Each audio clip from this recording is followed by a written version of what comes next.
আফগানিস্তানের চেনা মাঠে রশিদ খানদের ৩-০ ব্যবধানে হোয়াইট ওয়াশ করা। ঘটনাটা মাসখানেক আগে হলো তা হয়তো বেমালুম ভুলে গিয়েছেন ভারতের সাবেক ক্রিকেটার হরভজন সিং। তাই তো আসন্ন টি-20 বিশ্বকাপে সেমিফাইনালে কারা উঠতে পারে এমন প্রেডিকশনে যেখানে আফগানিস্তানকেও হিসাবে রাখছেন হরভজন, সেখানে সাবেক এই ভারতীয় ক্রিকেটার পাত্তাই দিচ্ছে না লিটন দাসের বাংলাদেশকে। অথচ সাম্প্রতিক সময়ে পারফরমেন্স, সিরিজ জয় কিংবা উন্নতির গ্রাফ সব কিছুতেই যে আফগানদের চেয়ে খানিকটা এগিয়েই টাইগাররা, তাই যেন ভুলে গিয়েছেন ভারতের এই সাবেক ক্রিকেটার।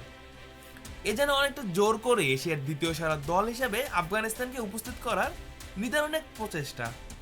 কেননা তার চোখে ভারতের পর দ্বিতীয় এশিয়ান দল হিসেবে যে আফগানিস্তানি আরও একবার খেলবে 20 ওভারের বিশ্বকাপের সেমিফাইনাল, এমনটাই বিশ্বাস করেন তিনি।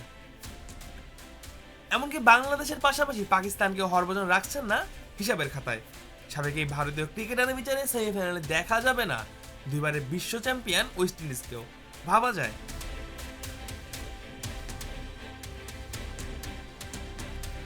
আইসিসি টি-20 বিশ্বকাপ 2026কে সামনে রেখে সাবেক ভারতীয় স্পিনার হরভজন সিং এর সেমিফাইনালে পূর্বাভাসে দেখা গিয়েছে সম্ভাব্য 4 সেমিফাইনালিস্টের তালিকায় নেই বাংলাদেশ।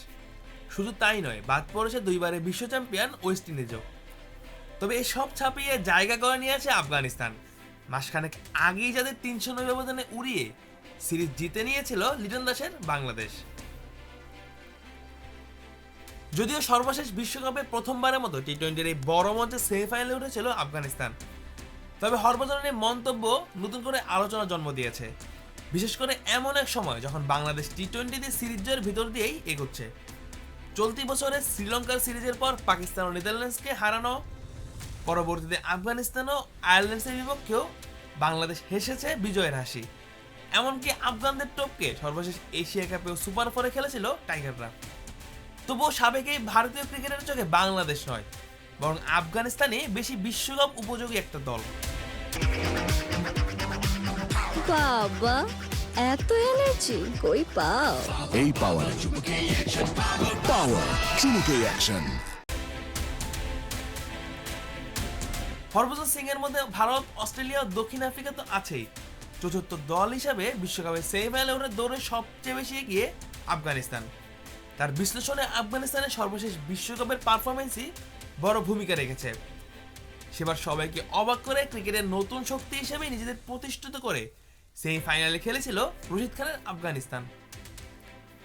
অন্যদিকে বাংলাদেশ বারবার থেমে গিয়েছে ধারাবাহিকতার অভাবে। কিছু ম্যাচে দুর্দান্ত পারফরমেন্স, আবার পরের ম্যাচেই হোঁচট। এই চক্র থেকে বেরোতে না পারাই বড় টুর্নামেন্টে তাদের বিশ্বাসযোগ্যতা কমিয়ে দিয়েছে, যে কারণে হরভজনের মতো বিশ্লেষকদের চোখে এখনো ইম্প্যাক্ট রাখার মতো দল হতে পারেনি লিটন কুমার দাসের বাংলাদেশ। তবে 2025 সালে টি-20 ফরম্যাটে যেভাবে বাংলাদেশ খেলেছে তাতে টাইগারদের নিয়ে হেলাফেলার কোনো সুযোগ নেই।